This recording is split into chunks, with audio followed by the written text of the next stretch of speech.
Sources tell ESPN that Jimmy Butler has indicated to the Miami Heat that he wants the organization to trade him. He wants to play anywhere but Miami. Sources all in Portland, they want a franchise record 28 games. But I want to be back to somewhat dominant. I want to hoop, and I want to help this team win. Right now, I'm not doing that. Can you get your joy back here on the court? Probably not. Well, at first, I thought he was quiet quitting with the way he was playing on the court, but now he's, explicitly said he's requesting out. This is basically as close as it gets. And, first, I have to recap a bit of the charade that's been happening over the last couple of months with Jimmy Butler and the Miami Heat organization. Because let's just say it's been a doozy.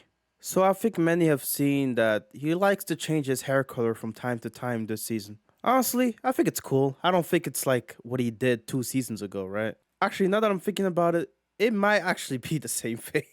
I remember when somebody asked him about it, he said it was part of his emotional state or whatever. Maybe the hair is part of a message that he's sending out to people. I mean, it would not surprise me in the slightest that Jimmy Butler is also doing this as a stunt. Just like what he did in 2023 with this whole gothic look. What was the message with the orange hair tonight, and what went into the decision to go orange? I can change my hair to whatever color I want to. And there is no subliminals in my hair. I've been changing it a lot lately. Orange was the brightest color that I had, so that's what I went with.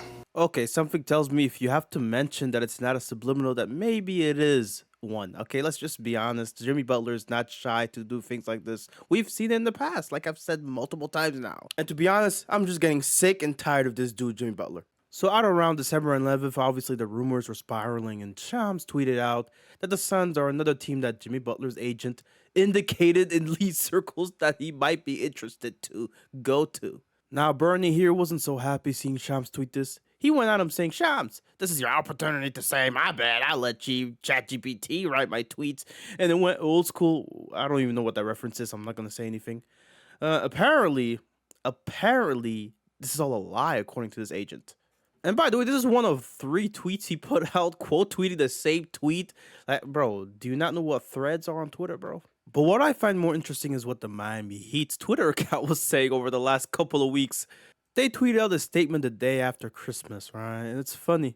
Statement here, we usually don't comment on rumors, but all this speculation has become a distraction, I'm sure it did, to the team, and it's not fair to the players and the coaches. Therefore, we will make it clear we're not trading Jimmy Butler. And if you look at the recent statements made less than 24 hours ago, let's just say Jimmy is definitely on his way out. And Shams is seemingly dropping his balls on the table, basically showing to Pat Riley, hey, I know what's up in your organization, and you can't tell me shit, nigga. So 2 weeks ago, I reported that the Heat are open to listening to trade offers for Jimmy Butler. Okay. Now there's some line drawn in this sand. This guy not only doubled down, he tripled down. He basically dared the agent to respond to him. He basically dared Pat Riley to say anything else. Where was the lie? He's been consistent about this the whole time, doubling, not just that, tripling down on this entire ordeal. To where now this guy, the wannabe mobster, has to, basically show his hand here. Apparently, an anonymous executive warns Jimmy Butler not to go against Pat Riley. You never want to get in a fight with someone who has nothing to lose. And Pat, he has nothing to lose. Bro, this gotta be the corniest episode of The Sopranos I've ever seen in my life. I will have to suspend Jimmy Butler for 7 games because he needs to understand. Do not mess with me. You will lose. Every time you will lose if you mess with me. Ah! In this video, we'll basically outline why we need to leave Pat Riley in 2024. Never bring him back in the freaking discussions ever again. Okay, but first though, I gotta talk about Jimmy Butler, the side of, did he quit on the team? Like, is that what we're seeing? He's a quitter now? And the reason why I'm saying that is because, like I said earlier in the video, I've seen this movie before with this dude. We all think Jimmy about to practice. Like, Jimmy want a new contract. Jimmy want a new contract. We think Jimmy gonna practice. Jimmy ain't practicing. Jimmy laying on there getting stretched out, give him a massage while we running laps. We diving for loose balls.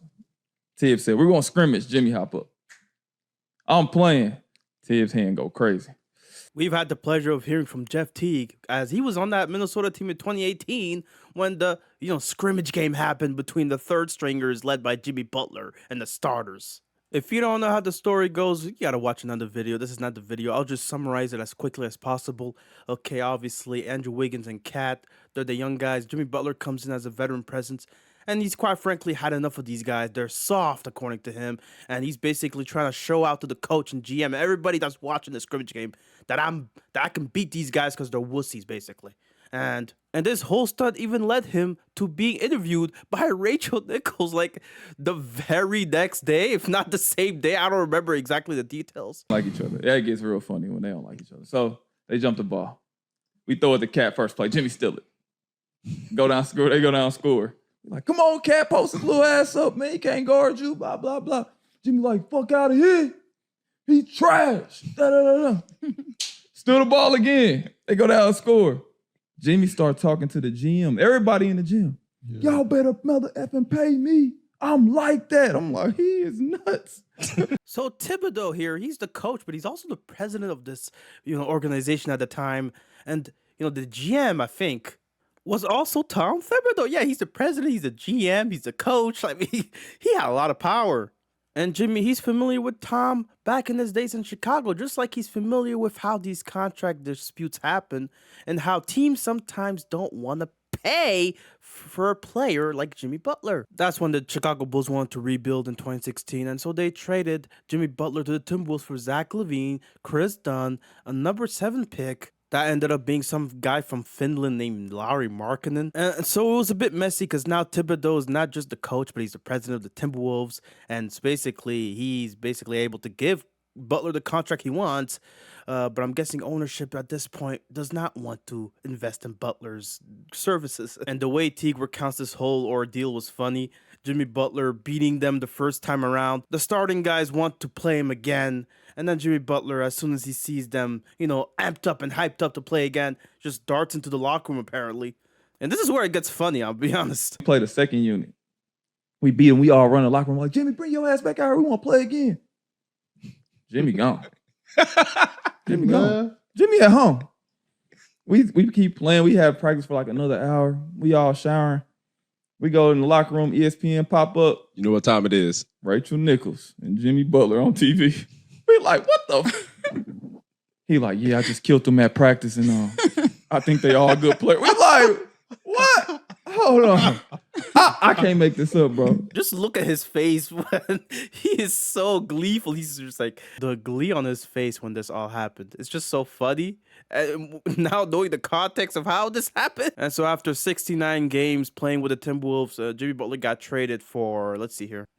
They traded Jared Bayless, Robert Covington, Dario Saric, and a 2022 second round draft pick. All right, I'm pretty sure that pick isn't that important. So calling me surprised when I start to feel a bit weird about how Jimmy Butler is carrying himself, considering how he carried himself in 2018. So you can understand how, at first, when I'm looking at this story, I'm like, okay, you did this stuff in 2018. The antics just don't end with you once you want to leave a team. His sudden drop in points per game, his sudden regression in December. I mean, come on, it's no coincidence. We know what's going on. He's basically quiet quitting, but now he said the quiet part out loud in that presser. And so that's where we're at today, where the mob boss is fighting against the superstar diva, I guess. So basically, Jimmy Butler's a quitter, hard and fat suit version 2.0, and it's over. The story's over. No, not quite. There's another angle I want to take with this video that I think is also important to detail. Not to say that I condone the way Jimmy Butler's been playing on the court and how he's been carrying himself. Oh, well, why is Stephen A on my fucking screen? I guess the Pistons here, you can see here in December 16, he puts up 35 points with a triple-double to boot. And then, all of a sudden, the last 3 games, he puts up a nothing burger. He only played 7 minutes. He apparently was sick in that game. He had the stomach bug. And then he scores 9 points in the next 2 games. I'm like, okay, you only took 5 shots and then 6 shots the next. Bro, this is not a real game. You're trolling. You're clearly trolling out there. And we know this guy has a propensity for trolling in the regular season as is. So this just makes it even more obvious what's going on. But I hate to say this, I think Jimmy's, quite frankly, justified in the way he feels. Pat, this weekend, Jimmy Butler had said, if he was healthy, that Boston would have gone home. I know it's tough to live in hypotheticals, but if he was able to play and Terry was able to play, did you feel like the gulf has gotten way too big with you in Boston, or if you got your guys, that it might have been more competitive. For him to say that, I thought, is that Jimmy trolling or is that Jimmy serious? If you're not on the court playing against Boston or on the court playing against the New York Knicks, you should keep your mouth shut. And your criticism of those teams. So yeah, Jimmy was talking to this guy, and he was talking about how if I was healthy, the Celtics, and we would have beaten them. And I get where Pat Riley's come from. It's like, bro, shut the hell up, bro. You don't need to be saying stuff like this. The reason why I point this specific incident out is because in Sham's recent article, written also with Brian Rihorst, they point out that moment where Pat Riley basically responded saying, you keep your mouth shut, apparently contributed to their relationship deteriorating, saying here that Riley and Butler's relationship had yet to recover since then. Both sides have met over the last week, the Heat with his agent, to try to diffuse this situation from my understanding, but it has reached a point of no return. And I want to further expand on, the point of no return being reached here, because this is years and years now of basically Jimmy Butler doing things to basically uphold his end of the bargain, and wannabe mafia boss here not holding up his end of the bargain. To say that Jimmy Butler and the Miami Heat overachieved in 2020 in his first year in Miami is an understatement. These guys thrived in the biggest moments with the pressures on them, and let's just say Jimmy Butler, he was clamping LeBron right here. I remember this year. It was so wild that they were even in the finals in the first place, and Jimmy right there, look at him, how tired he is. He's carrying these guys to a game 6 in the NBA Finals. And as this comment at the top points out, Butler only rested for 49 seconds in game 5. He put his energy into it. And again, you got another comment at the bottom. Man, the media was really trying to force people to think Jimmy Buckets was the problem. And that was the prevailing narrative at the time, where Jimmy Butler was being vindicated for the way he was acting in Minnesota and even how he left Philly. And this is what Jimmy Butler said after those finals in 2020, basically talking about how they made it and how people, they didn't realize how bad he wanted to win. But he also said, I think everybody now realizes that it's very possible that we're capable of making it happen. So I'm with the guys. We're just working together to figure out a way to figure out what the formula is. Obviously, being healthy get us there again. And this time we'll do what we're supposed to do. So there's this expectation being built now that this team, Miami, can, run it back. There was rumors that he could trade Tyler Hero to get Drew Holiday. At the time, though, Hero was a rookie sensation. I think it was, top 5 in Rookie of the Year nominations. Now, there's an extension between Adebayo and the Miami Heat. That was a great move, obviously, extending him. But that's the obvious move. And at the time, the Harden sweepstakes was happening in December as well. And Miami was apparently one of the names that was intrigued by the prospect of trading for James Harden. Because we saw here, apparently, Jimmy Butler liking an Instagram post about basically Miami being one of the teams interested in getting James Harden. But then shortly after, the Heat ended their pursuits of James Harden. Look, I don't blame them running it back with, an intriguing young prospect like Tyler Hero, Duncan Robertson. Yeah, Kendrick Nunn, who was 3rd in Rookie Year nominations behind Zion and Ja, I think. So you know what? Okay, fine. Run it back with the same squad. A few tweaks here and there. I'm not that mad at Miami for doing that in 2020. Okay, well, now you got swept by the Bucks in 4 games. That's not good. Feels like the Heat should do something this offseason now. Okay, you got PJ Tucker going to Miami. Okay, not bad. He just came off a championship run with the Milwaukee Bucks. Now, another player that people were talking about that he could get in terms of trade rumors was Brandon Ingram. So that would be interesting. Oh, with Jimmy Butler, how would that look? And you know what? Based on how Harden's tenure in the Nets went, maybe it was a good thing you dodged that bullet. Okay, you get the extensions done with Jimmy Butler, and now you got both Butler and Adebayo sticking with the team for years to come. And Pat Riley, around that time, he got fined $25,000 for apparently breaching the anti-tampering rules. He was asked about whether or not he'd want to see LeBron come back on the Heat, and the quote that surfaced years ago about a key being left under the doormat for LeBron to come back. And Pat Riley was basically saying, well, I would leave the key under the doormat if LeBron would want to come. And that's a no-no in the NBA, so he got fined for that. So let's see here. Who was the big acquisition in 2021 during the offseason? Because it certainly wasn't LeBron. They ended up trading for a guy, I'm not kidding, a Raptor named Kyle Lowry. I don't understand what Miami saw in this dude, but I guess, he was coming off 2021 where the team struggled, and so they found an opportunity to nab Lowry as he was the best available point guard, I guess. Well, not to worry, Kyle Lowry will make sure this team turns into a super team according to the Flight Mike here in 2021. Oh, and you can't forget PJ Tucker on that. Oh boy, those offseason signings. And I won't lie, I might have been wrong. Because this Miami team during this year was actually pretty good. Kyle Lowry trying to be available, but he still, leads the NBA as well in charges. So you have this addition of offense, addition of defense. They've gotten better. They've got Bam back. I like the Heat. I'm not surprised they're at the top of the East. Yes, folks, they are number one in the Eastern Conference during this season. Are the Heat, JJ, are they the most dangerous team in the East? Here we go. Look, I think so. Those offseason acquisitions proving to be worthy. This team is number one in the Eastern Conference, and oh boy, that defense is stifling. And I'll be honest, I was scared for a second because they were close to making the finals that year. And around this point, everybody that had something to say about the Heat were proven wrong, most likely, because most people doubted this team and didn't think they would make it this far. And this is where the 2022 offseason comes in. The Heat, off of a conference finals appearance, what do? Pat Riley says here he's going to look for ways to improve the roster. He says here, and I quote, "I thought we had an absolutely great year. It was a tremendous story that was developing. With a lot of stories, the endings aren't very good. But I thought we had a year that we could really be proud of. And so building off of this year, you need to get some excellent level talent." And of course, Pat Riley, he did criticize Kyle Lowry, telling him he had to address his conditioning during this next season. But unfortunately, a key signing in the offseason previously, PJ Tucker, he would decline his option and he would end up not being on the team. But the Heat, they were looking elsewhere. You got Donovan Mitchell, happens to be in a party, and he attends and sees Jimmy Butler in that party. Can the deal be made here? Apparently, the Utah Jazz are blowing it up.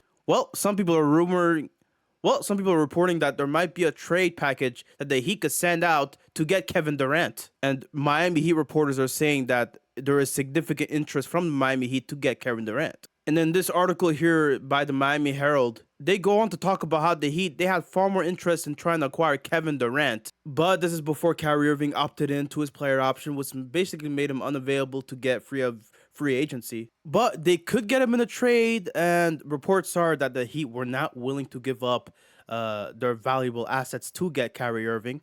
Also, not to mention at the time, Kyrie was trying to go to the Lakers. But a player that was trying to go to the Heat as one of his preferred destinations, Kevin Durant, he had requested out of the Brooklyn Nets during that offseason. And Miami Heat, they could get him. And I mean, if the Miami Heat are interested and if KD's interested, look, man, this could work. And Andy Larson, who's a Jazz reporter at the time, he tweeted, Kevin Durant is obviously Miami's number one target. But if that doesn't work out, they have been and will continue to be aggressive to go after Donovan Mitchell. Interesting. And even the media were pushing this a little, and they were saying, hey, it's possible it could happen. And, Monica McNutt here said, she wants to see Donovan Mitchell in Miami. But then reports coming out later on saying that Kevin Durant and Donovan Mitchell trade talks have not gotten much traction. The original article was reported by Zach Lowe, and apparently the breaking point for Miami in these talks is they're not willing to give up on Tyler Hero. But for KD specifically, the concern is mostly Bam. They would have to trade probably both Hero and Bam to get KD. And of course, the Heat would have to do a lot of retooling around KD and Jimmy Butler and Kyle Lowry to try to make that team work after losing those two pivotal pieces. Okay, fine. Then Donovan Mitchell is a sure bet then. You should go after him.